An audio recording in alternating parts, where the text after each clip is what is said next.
Okay, guys, welcome. Today we're going to talk about lines and linear functions. What I plan to be able to do after going over this section with you is we want to be able to find the slope of a line.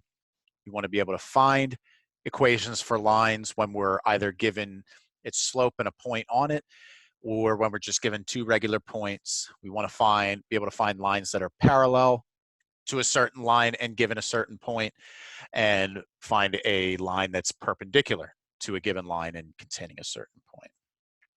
All right, so the first thing we need to discuss is the idea of the slope, all right, or the slope of a line. So if you have 2 points, which we'll call x1, comma y1 and x2, y2, as long as your x values are not equal, then we say that the slope of the line,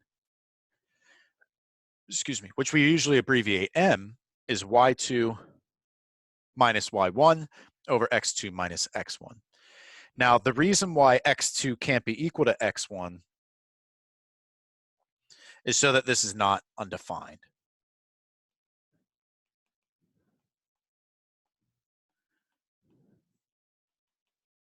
Right? If x2 equals x1, then it's a vertical line, and we usually say that that slope is undefined. All right, so that's one thing to keep in mind. Okay, so let's do an example of finding slope. So we want to be able to find the slope between the 2 points 2, 1 and 5, 3. Now, what I typically suggest if you have trouble with like negative numbers, even though there aren't any here, is just go ahead and label your points first. It doesn't take too long to do, and it helps you be a little bit more organized when you find the slope. All right, so my slope is y2 minus y1 over x2 minus x1. So if I plug these numbers in, I have 3 minus 1 over 5 minus 2.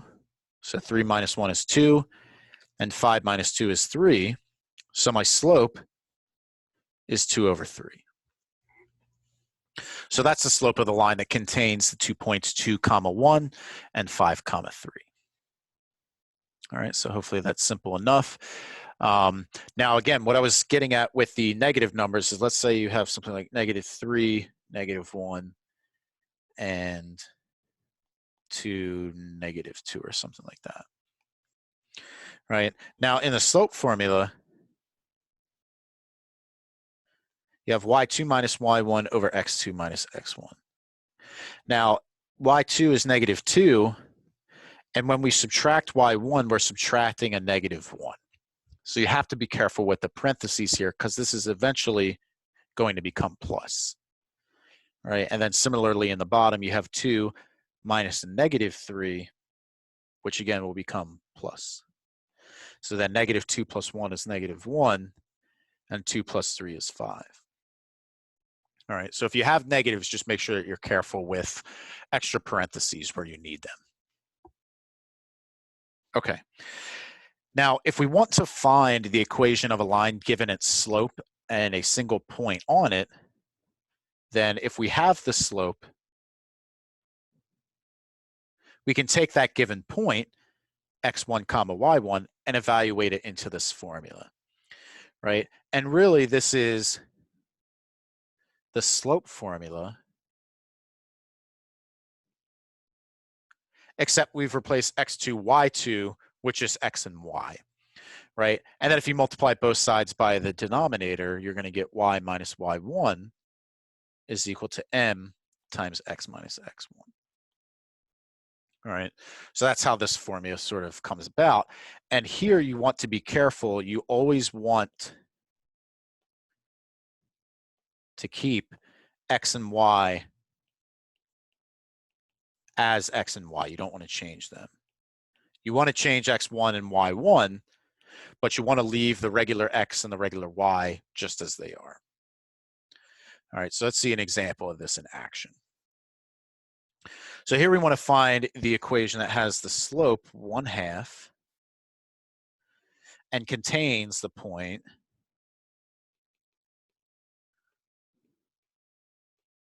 4, 1. Right? Well, I'm given a slope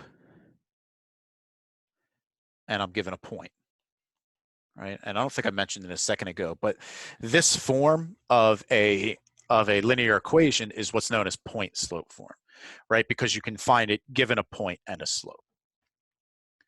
So here we have a similar situation. We're given a point, we're given a slope. So we're going to use point slope form. We're going to use y minus y1 equals m times x minus x1. All right. Now, again, we're going to leave x and y alone.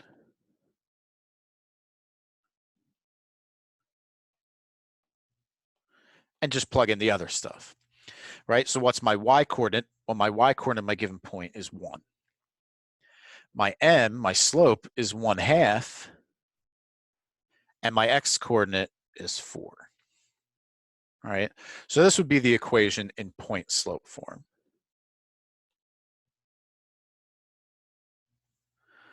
All right. Now, most of the time, we haven't talked about it yet, but most of the time,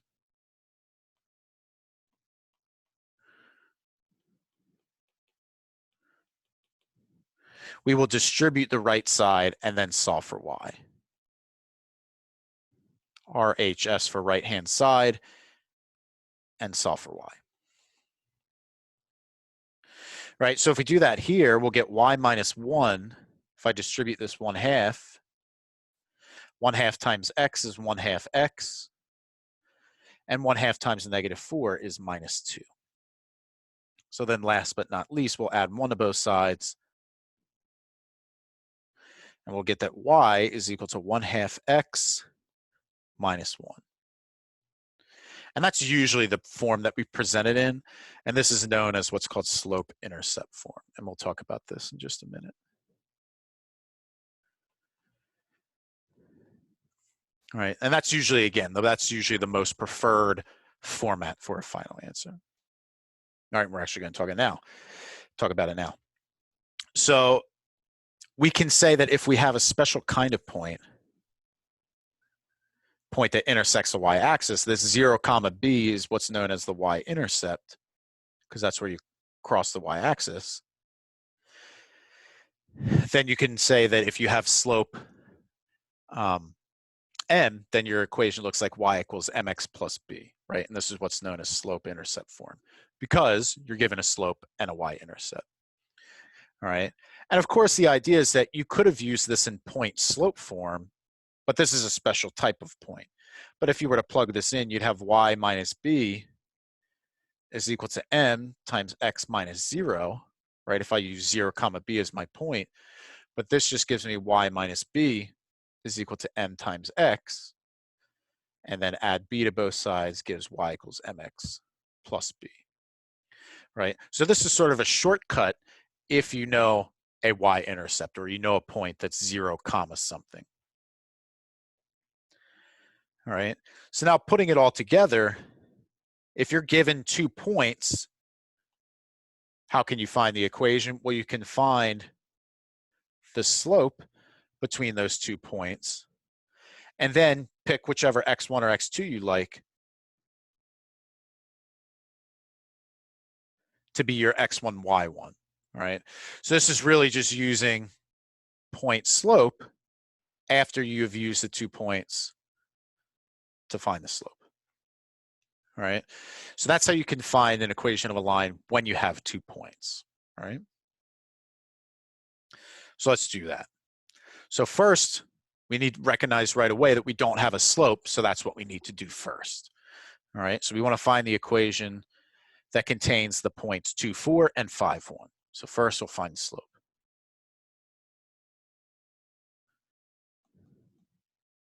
So we do that, we get m is equal to 1 minus 4 over 5 minus 2, right? So again, this is x1, y1, x2, y2, and I'm just throwing it in the slope formula. So 1 minus 4 is a -3, 5 minus 2 is a +3, and if we reduce that, we get a -1. So that's my slope. All right, now the second step is to use the easier point and the slope in point slope.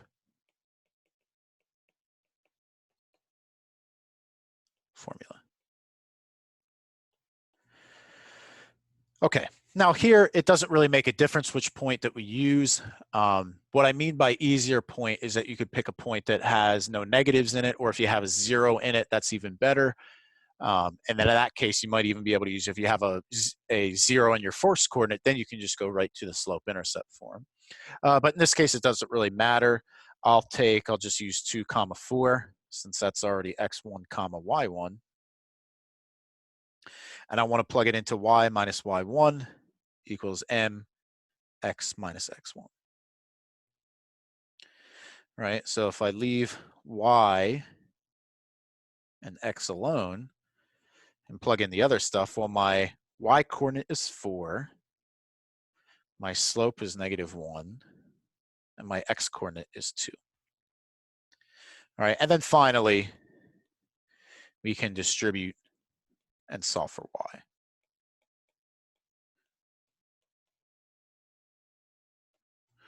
Right, so if we do that, I would need y minus 4 is equal to -1x, or just -x, and then a -1 times a -2 is +2. So then we'll just add 4, and we'll get that y is equal to, these 4's cancel out, and I get a -x plus 6. All right, now one way you could always check is that both given points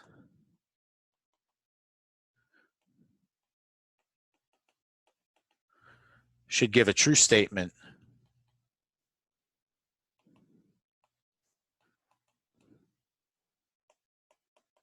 when you plug it in.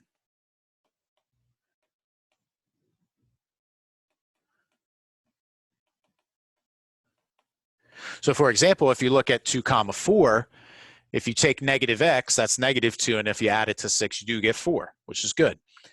For x equals 5, if you take the negative of that, you get a -5. If you add 6 to it, you do get 1. So both of those points work, so we know that we made the right equation.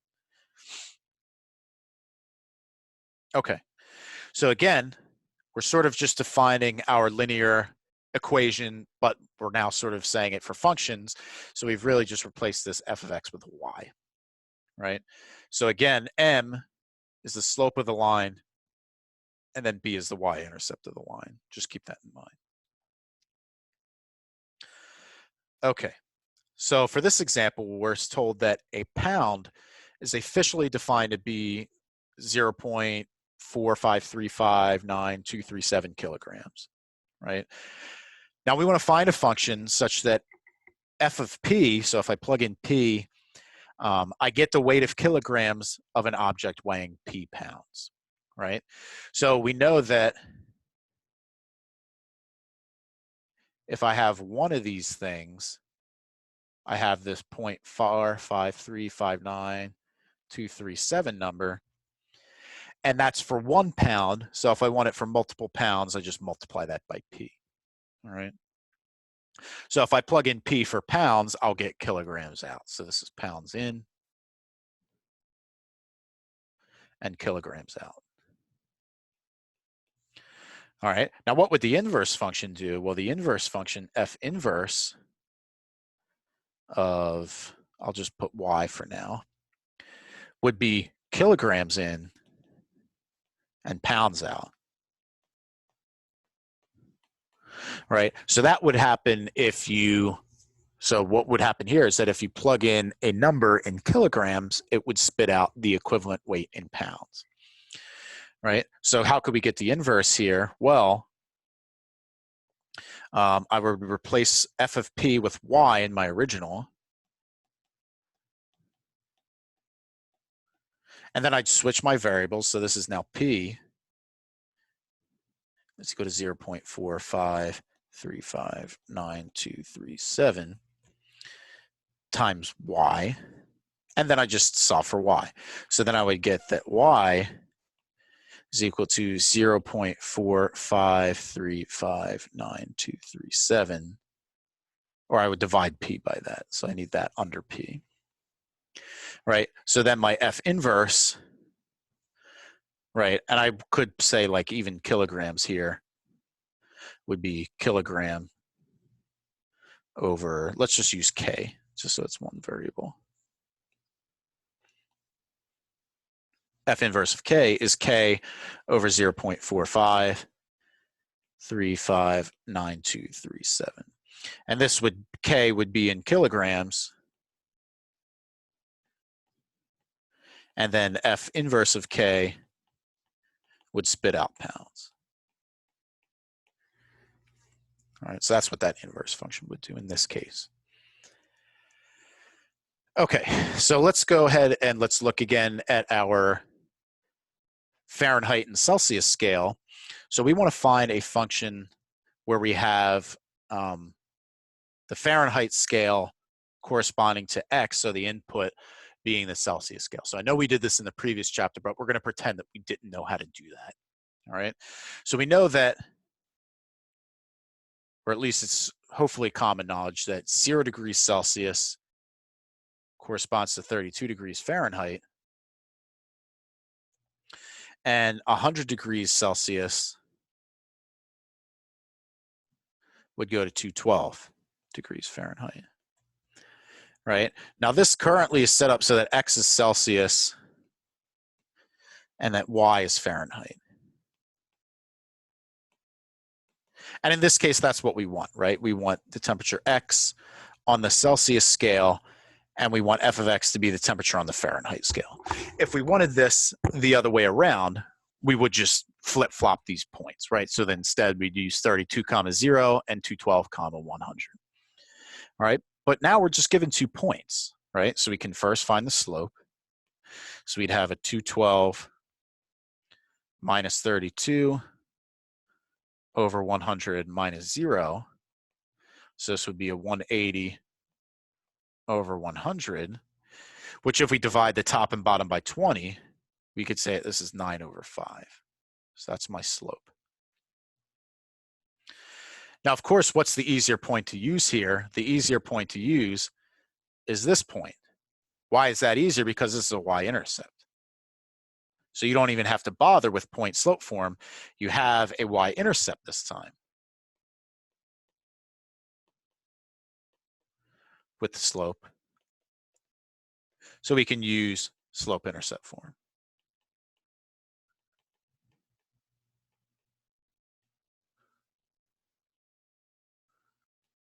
Right? So we can say that y is equal to 9 over 5 times x plus 32. Right? And that's the formula, the same formula that we had in the previous section. Right? So that should be no surprise. Okay, so that is our Celsius to Fahrenheit function. Okay, now a constant function is a special type of linear function, right? So this is essentially a special case of a linear function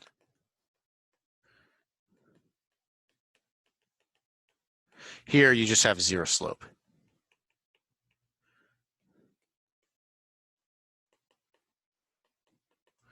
All right, so that's one thing to keep in mind. So what does that look like in the form of a graph? That just looks like whatever your b value is, you have a horizontal line. All right, so that's what this looks like. Okay, so now we can talk about the difference between parallel and perpendicular lines. All right, now for parallel lines, of course, we all know what they look like. It looks something like this. Of course, if I could draw better, they would probably look more parallel, but that's the idea. All right. Now, in order for 2 lines to be parallel, they would need to have the same slope. So that's how we can sort of mathematically talk about parallel lines. Now, you have 2 perpendicular lines if you have something like this, right? So perpendicular looks more like this.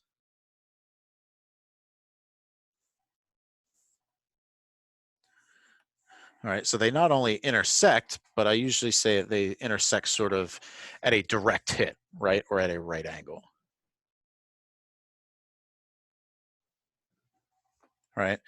So in order for this to happen, One way you can think of it is that the product of their slopes is -1. I usually prefer to think of the two slopes having opposite reciprocal slopes, or what you could also say is that the slopes have different signs and one is the other one flipped, right? And we'll do a couple examples where you can sort of see what I mean by that. Okay, so first we want to find the equation of the line that contains the point 1, 1, and that is parallel to the line containing the points 2, 2, and 4, 1. All right, so first, so the line containing 2, 2, and 4, 1, what does that slope look like? Well, it's m is equal to 1 minus 2 over 4 minus 2, so -1 over 2. So we get that m is -1/2. All right, if I want to be parallel to this line,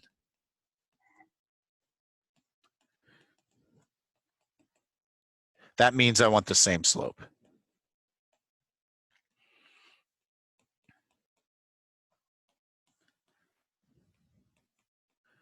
Right, so also m equals -1/2. All right, we're also given that I want this to go through 1, 1. Now this isn't an intercept, but I can use point slope form. I can use y minus y1 is equal to m times x minus x1. All right, so if I plug all this stuff in,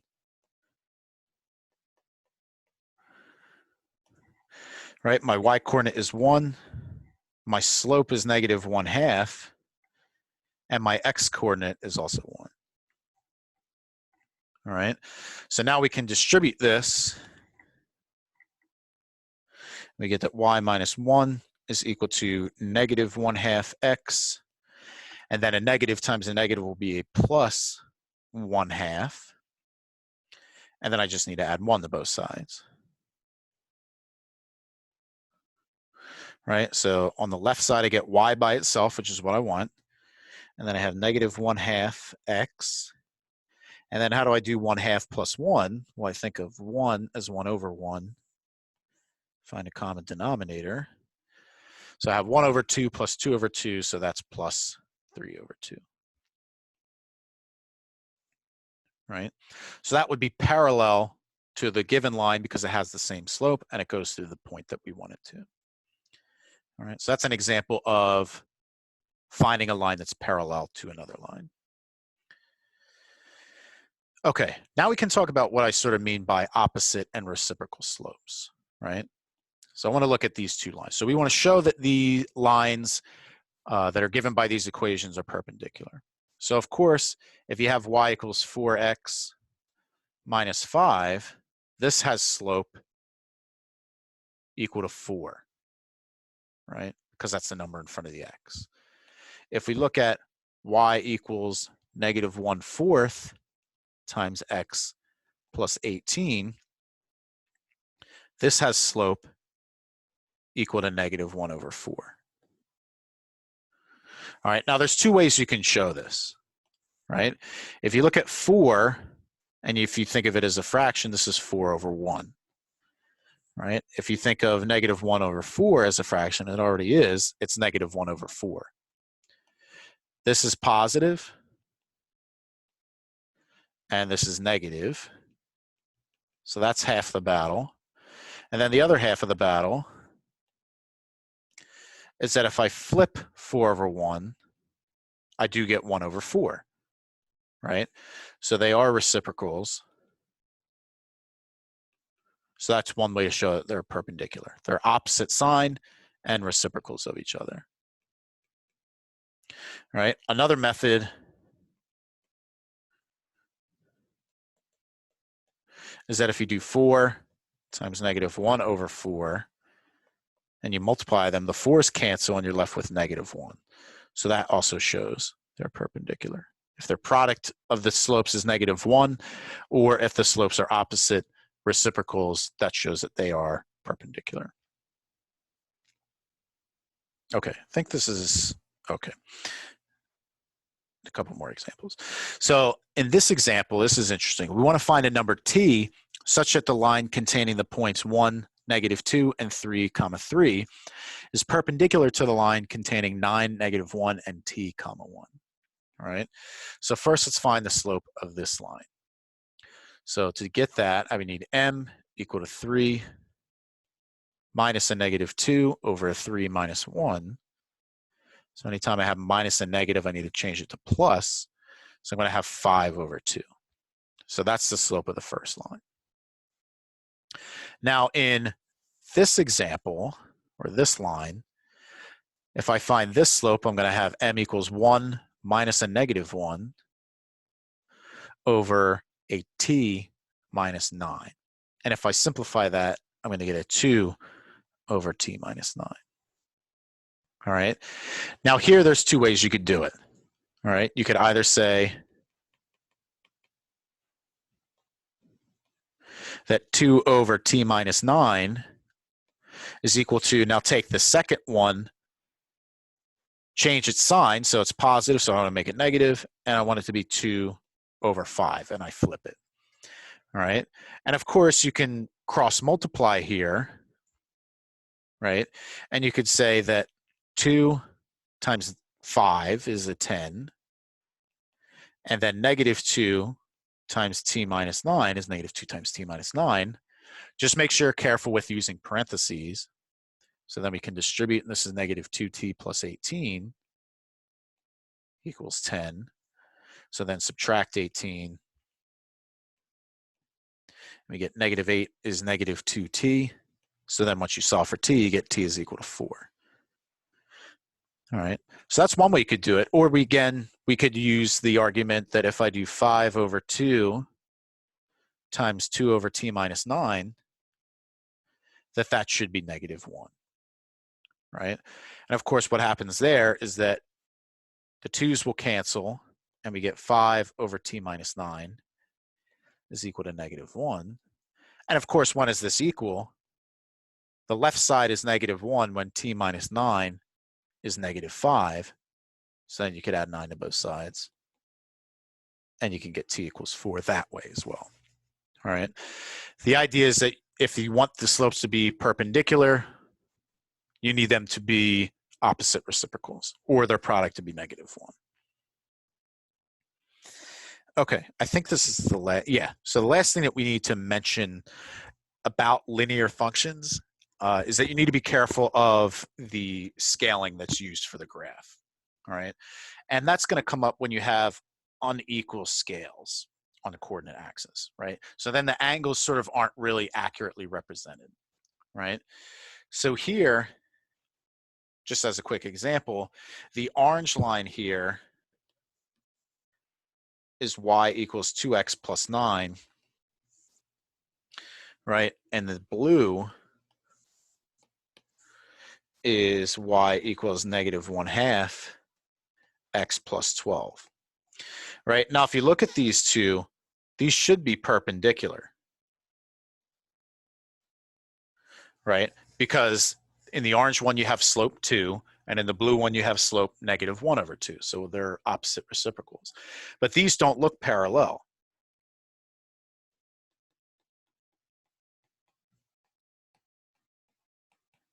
And that's because the x scale is by 1s,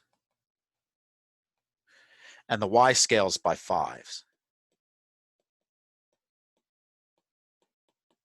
So since those scales are different, that's sort of distorting the angles there. And this is not parallel. This should be, although they don't look parallel either, the idea is that they don't look perpendicular. All right. So that's one thing to sort of be aware of, is that if you have different scales, those angles aren't going to be accurately measurable. All right. But that concludes this video on lines and linear functions. I hope you enjoyed, and I will see you next time.